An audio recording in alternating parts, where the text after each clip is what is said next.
আবারও চলে এসেছি একটি মজাদার হাসির গল্প নিয়ে। রবীন্দ্রনাথ ঠাকুরের ছোট গল্প ইচ্ছা পূরণ, পাঠে আমি রূপা। বন্ধুরা, আমার মতো কি আপনাদেরও ইচ্ছা হয় যে সেই ছোটোবেলার জীবনে ফিরে যাই? ছোটোবেলায় যেসব জিনিস করতাম সেগুলো তো এখন আর মনে থাকে না বা মনেও পড়ে না। যদি ছোটোবেলার জীবনটা এখন ফিরে পেতাম তাহলে হয়তো মন দিয়ে পড়াশোনা করতাম, খেলাধুলা করতাম বা আরও অনেক কিছু। আমার মতো কি আপনাদেরও এই রকম মনে হয়? সেই রকমই একটি গল্প নিয়ে আমি আজ চলে এসেছি। গল্পটি আমি পাঠ করে শোনাচ্ছি, অবশ্যই তোমরা শুনতে থাকুন।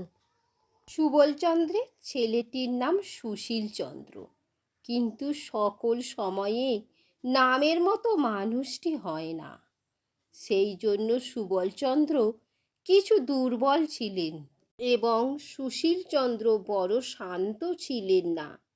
ছেলেটি পাড়াশুদ্ধ লোককে অস্থির করিয়া বেড়াইত।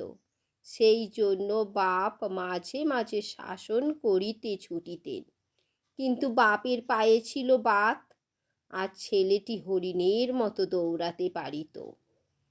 কাজেই কিল চর চাপড় সকল সময় ঠিক ঠিক জায়গায় গিয়া পড়িত না।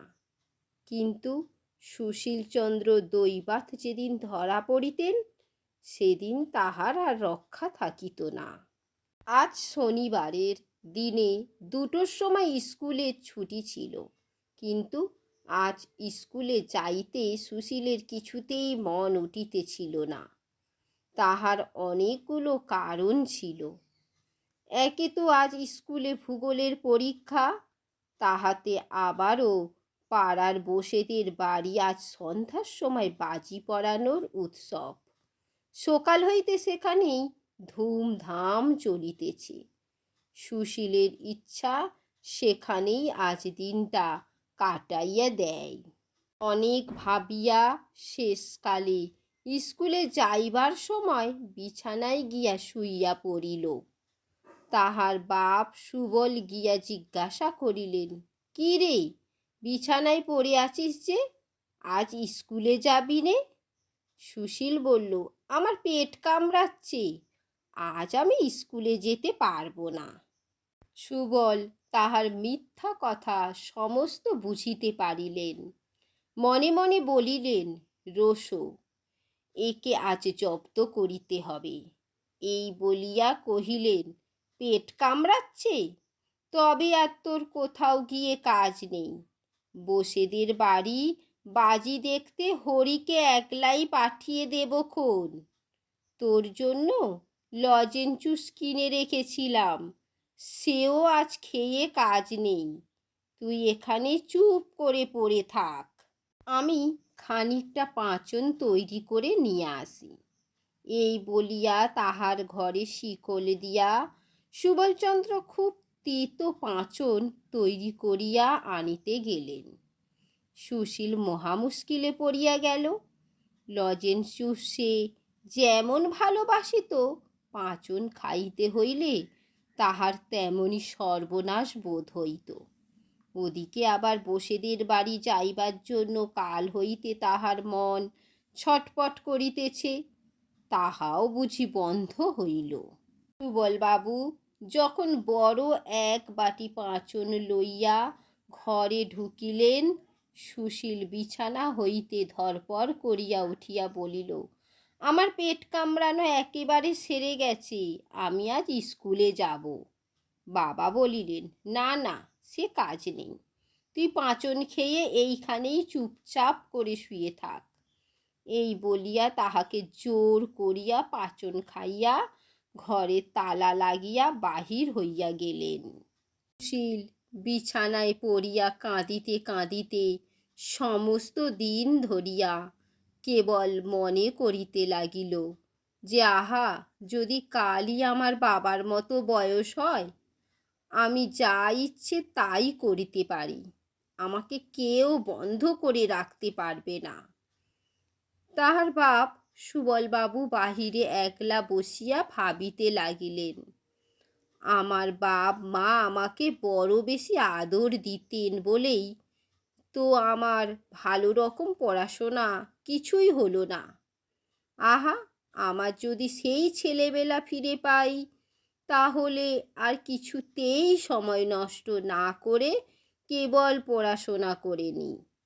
ইচ্ছা ঠাকুরন সেই সময় ঘরের বাহির দিয়া যাইতেছিলেন। তিনি বাপের ও ছেলের মনের ইচ্ছা জানিতে পারিয়া ভাবিলেন, আচ্ছা ভালো, কিছুদিন ইহাদের ইচ্ছা পূরণ করিয়া দেখা যাক।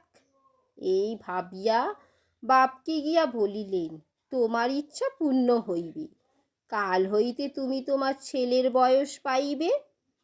ছেলেকে গিয়া বলিলেন, কাল হইতে তুমি তোমার বাপের বয়সী হইবে।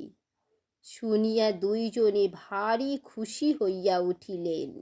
বৃদ্ধ সুবলচন্দ্র রাতে ভালো ঘুমাইতে পারিতেন না, ভোরের দিকটাই ঘুমাইতেন। কিন্তু আজ তাহার কি হইল, হঠাৎ খুব ভোরে উঠিয়া একেবারে লাফ দিয়া বিছানা হইতে নামিয়া পড়িলেন।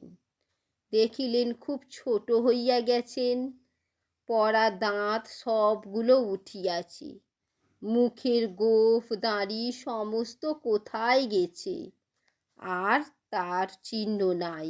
রাতে যে ধুতি বা জামা পরিয়া শুইয়াছিলেন, তাহা সকালবেলা এত ঢিলে হইয়া গেছে যে হাতের দুই আস্তিনও প্রায় মাটি পর্যন্ত ঝুলিয়া পড়িয়াছে। জামার গলা বুক পর্যন্ত নামিয়াছে। ধুতির কোঁচটা এতই লুটাইতেছে যে পা ফেলিয়া চলাই দায়। আমাদের সুশীলচন্দ্র অন্যদিকে ভোরে উঠিয়া চারিদিকে দৌরাত্ম্য করিয়া বেড়ান, কিন্তু আজ তাহার ঘুম আর ভাঙে না। যখন তাহার বাপ সুবলচন্দ্রের চেঁচামেচিতে সে জাগিয়া উঠিল, তখন দেখিল কাপড় চোপড়গুলো গায়ে এমনি আঁটিয়া গেছে যে ছিঁড়িয়া ফাটিয়া কুটি কুটি হইবার জো হইয়াছে। শরীরটা সমস্ত বাড়িয়া উঠিয়াছে, কাঁচা পাকা গোঁফে দাঁড়িতে অর্ধেকটা মুখ দেখাইয়া যায় না। মাথায় এক মাথা চুল ছিল, হাত দিয়া দেখে সামনে চুল নাই, পরিষ্কার টাক তকতক করিতেছে। আজ সকালে সুশীলচন্দ্র বিছানা ছাড়িয়া উঠিতেই চায় না। অনেকবার তুড়ি দিয়া উচ্চস্বরে হাই তুলিল, অনেকবার এপাশ ওপাশ করিল। শেষকালে বাপ সুবলচন্দ্রের গোলমালে ভারী বিরক্ত হইয়া উঠিয়া পড়িল। দুইজনের মনের ইচ্ছা পূর্ণ হইল বটে, কিন্তু ভারী মুশকিল বাঁধিয়া গেল।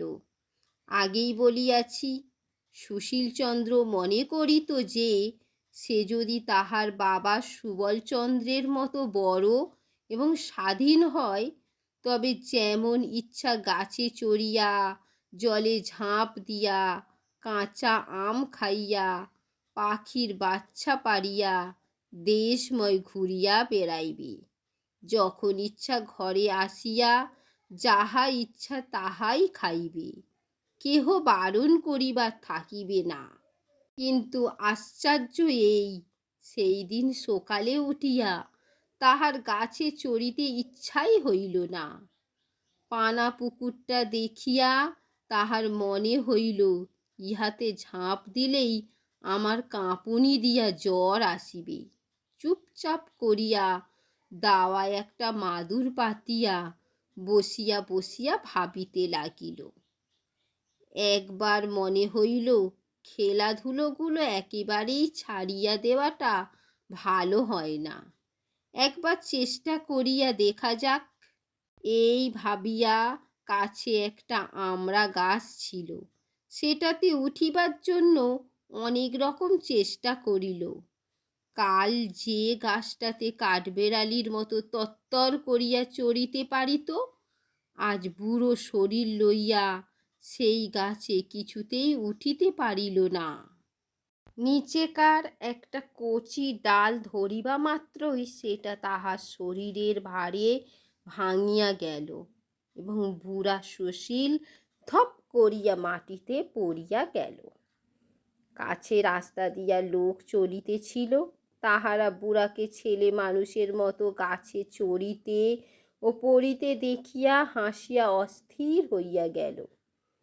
সুশীলচন্দ্র লজ্জায় মুখ নিচু করিয়া আবার সেই দাওয়ায় মাদুরে আসিয়া বসিল। চাকরকে বলিল, ওরে বাজার থেকে 1 টাকার লজেন্স কিনে আন। লজেন্সের প্রতি সুশীলচন্দ্রের বড় লোভ ছিল। স্কুলে ধারের দোকানে সে নানা ধরনের লজেন্স সাজানো দেখিত। 2-4 পয়সা যাহা পাইত তাহাতেই লজেন্স জুস কিনিয়া খাইত। মনে করিত যখন বাবার মতো টাকা হইবে তখন কেবল পকেটে ভরিয়া লজেন্স কিনিবে এবং খাইবে। আজ চাকর 1 টাকায় 1 রাস লজেন্স কিনিয়া আনিয়া দিল। তাহারই একটা লইয়া সে দন্তহীন মুখের মধ্যে পুরিয়া চুষিতে লাগিলেন। কিন্তু বুড়ার মুখে ছেলে মানুষের লজেন্স কিছুতেই ভালো লাগিল না। একবার ভাবিল, এইগুলো আমার ছেলে মানুষ বাবাকে খাইতে দেওয়া যাক। আর তখনই মনে হইল, না, কাজ নাই, এত লজেন্স খাইলে উহার আবার অসুখ করিবে। কাল পর্যন্ত যে সকল ছেলে সুশীলচন্দ্রের সঙ্গে কপাটি খেলিয়াছে, আজ তাহারা সুশীলের সন্ধানে আসিয়া বুড়ো সুশীলকে দেখিয়া দূরে ছুটিয়া গেল।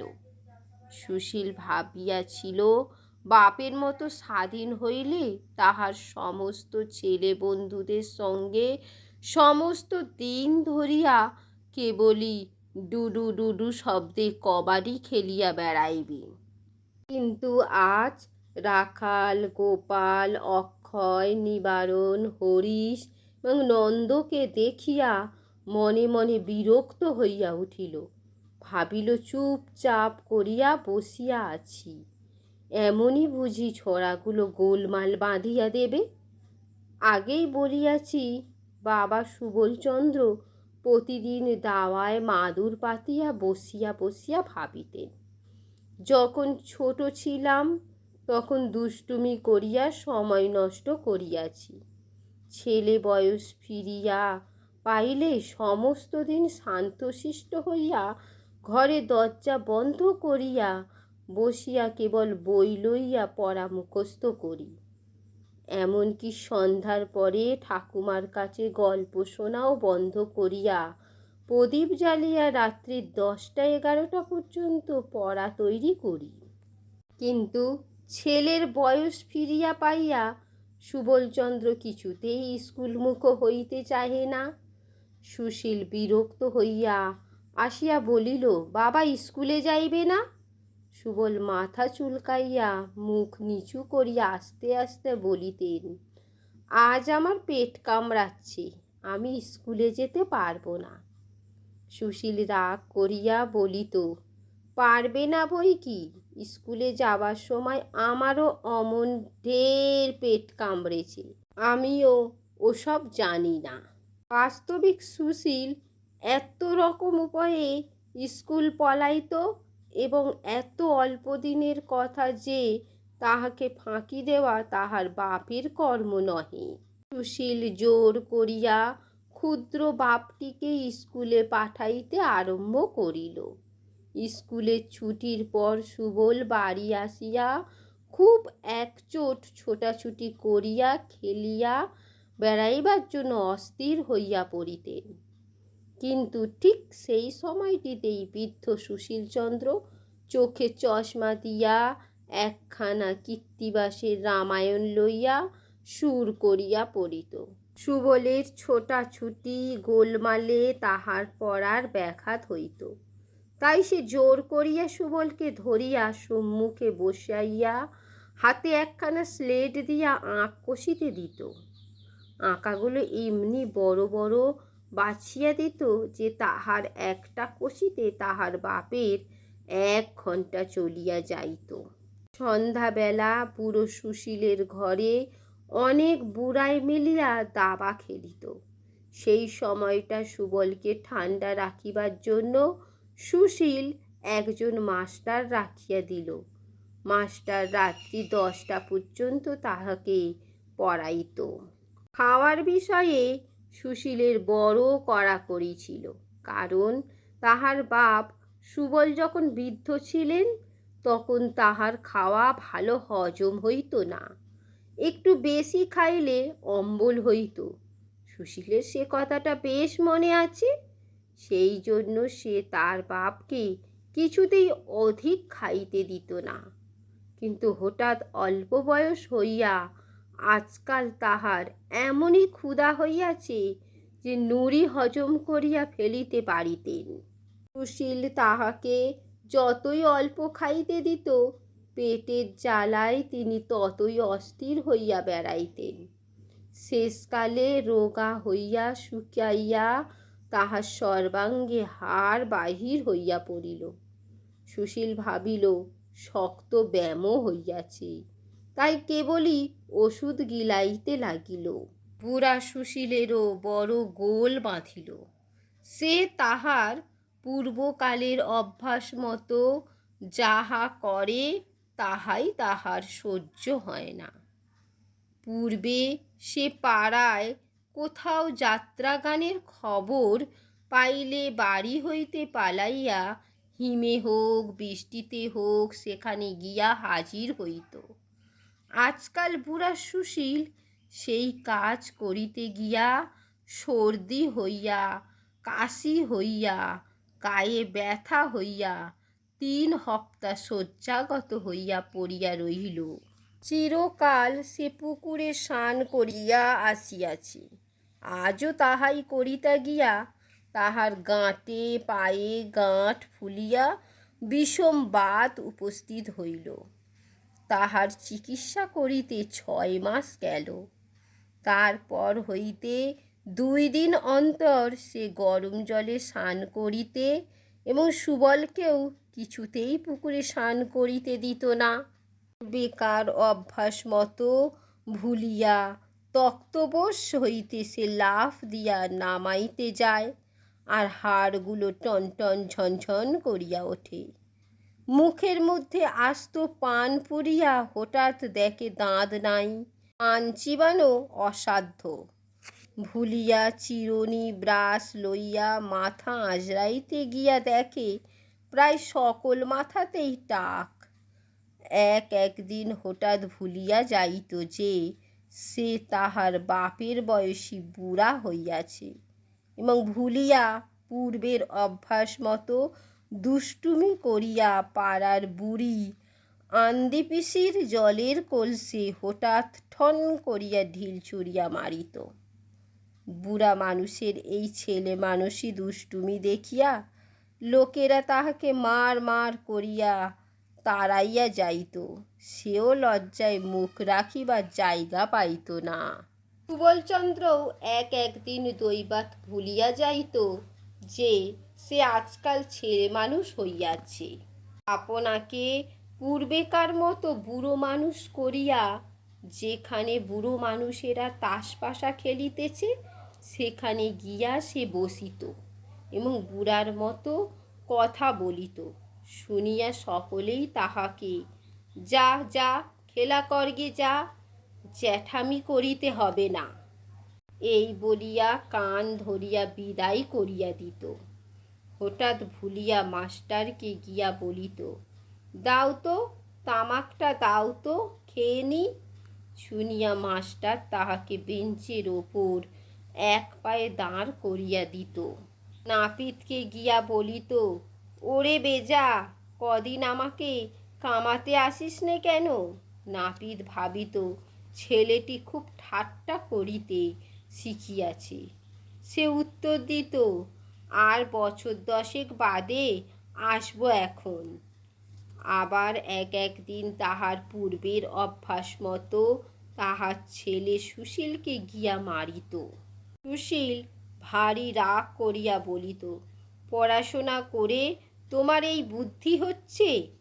একরত্তি ছেলে হয়ে বুড়ো মানুষের গায়ে হাত তোলে।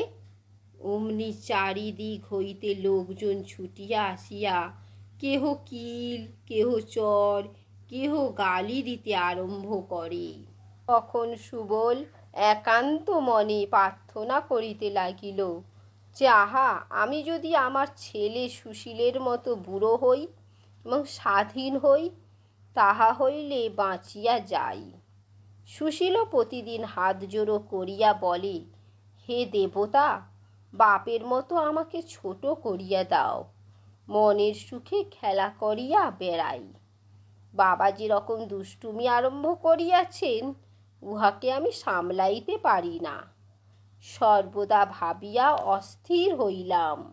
তখন আবার ইচ্ছা ঠাকুরন আসিয়া বলিলেন, কেমন, তোমাদের শখ মিটিয়াছে? তাহারা দুইজনে গড় হইয়া প্রণাম করিয়া কইলেন, দোহাই ঠাকুরন, মিটিয়াছে। এখন আমরা যে যাহা ছিলাম আমাদিগকে তাহাই করিয়া দাও। ইচ্ছা ঠাকুরন বলিলেন, আচ্ছা, কাল সকালে উঠিয়া তাহাই হইবে। পরের দিন সকালে সুবল পূর্বের মতো বুড়ো হইয়া এবং সুশীল ছেলে হইয়া জাগিয়া উঠিলেন। দুইজনের মনে হইল যে স্বপ্ন হইতে জাগিয়াছে। সুবল গলা ভার করিয়া বলিলেন, সুশীল, ব্যাকরণ মুখস্থ করবে না? সুশীল মাথা চুলকাইতে চুলকাইতে বলিল, বাবা, আমার বই হারিয়া গেছে। বন্ধুরা, আমার এই গল্প পাঠ কেমন লাগলো অবশ্যই আপনারা কমেন্ট করে জানাবে। আর যদি ভালো লেগে থাকে তাহলে একটা লাইক, কমেন্ট ও শেয়ার করবেন। কমেন্ট লিখতে ভুলবেন না, কারণ আপনাদের একটা কমেন্ট আমার উৎসাহকে আরও বাড়িয়ে তুলবে।